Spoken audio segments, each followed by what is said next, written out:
Continue with chapter cash flow statement indirect method as per accounting standard 3 revised. In this video we will discuss the complete format of cash flow statement. In the earlier videos we have discussed how to calculate cash flow from operating activities, investing activities and financing activities separately. But in this video we will discuss the complete format of cash flow statement. As you can see, the very first activity is cash flow from operating activity. इसके under net profit before tax and extraordinary item के लिए हम एक separate working note बनाते हैं। Working note बनाने के बाद उसका फाइनल आंसर लिखकर हम adjustments for non cash and non operating item करते हैं। पर्टिकुलर आइटम्स को लेस और ऐड करने के बाद we will get the final answer that is operating profit before working capital changes. यहाँ तक जो फॉर्मेट है वो हमें थोड़ा सा दिमाग में रखना पड़ता है, इसको लर्न करना पड़ता है। देन प्रोसीडिंग मूविंग फर्दर, हम इसमें current asset and current liabilities की एडजस्टमेंट करते हैं।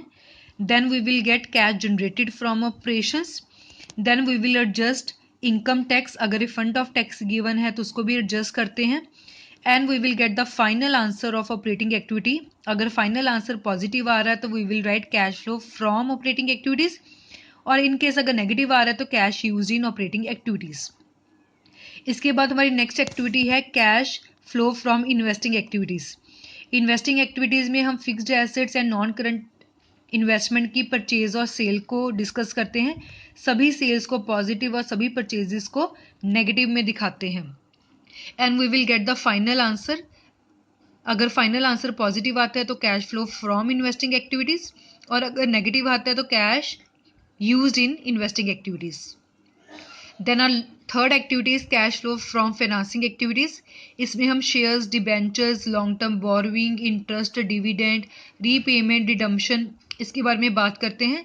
अगर तो हमारे shares, long term borrowing, debenture ये सब कुछ इंक्रीज हो रहा है तो पॉजिटिव, और अगर इनकी हम रीपेमेंट कर रहे हैं, इनको लोन की वापसी कर रहे हैं, डिविडेंड दे रहे हैं, इंटरेस्ट दे रहे हैं, तो ये नेगेटिव आएगा। फिर इसका फाइनल आंसर कैलकुलेट कर लेंगे। अगर फाइनल आंसर पॉजिटिव आता है तो cash flow from financing activities, और अगर नेगेटिव आता है तो कैश यूज्ड इन फाइनेंसिंग एक्टिविटीज़। अब हम तीनों एक्टिविटीज़ को सेपरेटली हमने डिस्कस कर लिया है। इसके बाद जो आज हमने न्यू सीखना है वो क्या है, यहाँ आपने ऑपरेटिंग एक्टिविटी का फाइनल आंसर कैलकुलेट कर लिया, इधर आपने इन्वेस्टिंग का फाइनल आंसर कैलकुलेट कर लिया, and here is a final answer of financing activities. इन तीनों के टोटल को हम प्लस या माइनस करेंगे, इट ऑल डिपेंडिंग कि इनका फाइनल रिजल्ट क्या आया है। उसको प्लस करना वाला को तो प्लस करेंगे, अगर माइनस है तो माइनस करेंगे, and here we calculate the final answer. अगर ये वाला फाइनल आंसर आपका पॉजिटिव आ रहा है तो हम लिखेंगे net increase in cash and cash equivalents, but in case अगर ये नेगेटिव आता है तो हम लिखेंगे net decrease in cash and cash equivalents. ये कैसे निकला, ये तीनों एक्टिविटीज़ के फाइनल आंसर को प्लस और माइनस करने के बाद हमारे पास आया। देन ये जो आंसर हमने फाइनल कैलकुलेट किया है इसके बीच में हम cash and cash equivalent in the beginning of the year, जो बिगिनिंग वाला बैलेंस है इसमें हमने डिफरेंस नहीं लेना, सिर्फ स्टार्टिंग वाला ओपनिंग बैलेंस को हम ऐड करेंगे। अब कैश एंड कैश इक्विवेलेंट्स में ये 5 चीज़ें हमारे पास आती हैं। सबसे पहले cash on hand, cash at bank, short term deposit, current investment, marketable securities. इनमें से क्वेश्चन में हमें जो भी आइटम गिवन होगा इसके ओपनिंग बैलेंस को हम इस टोटल में ऐड कर देंगे। इसका ऐड किया तो we will get here one answer. यहाँ हमारे पास एक वैल्यू आ जाएगी जो अल्टीमेटली किसके इक्वल होगी, इन सभी के क्लोजिंग बैलेंसेस के।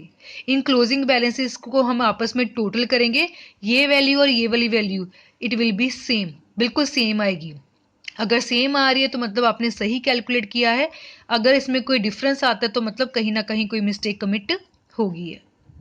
So this is the complete format of cash flow statement as per indirect method accounting standard 3 revised.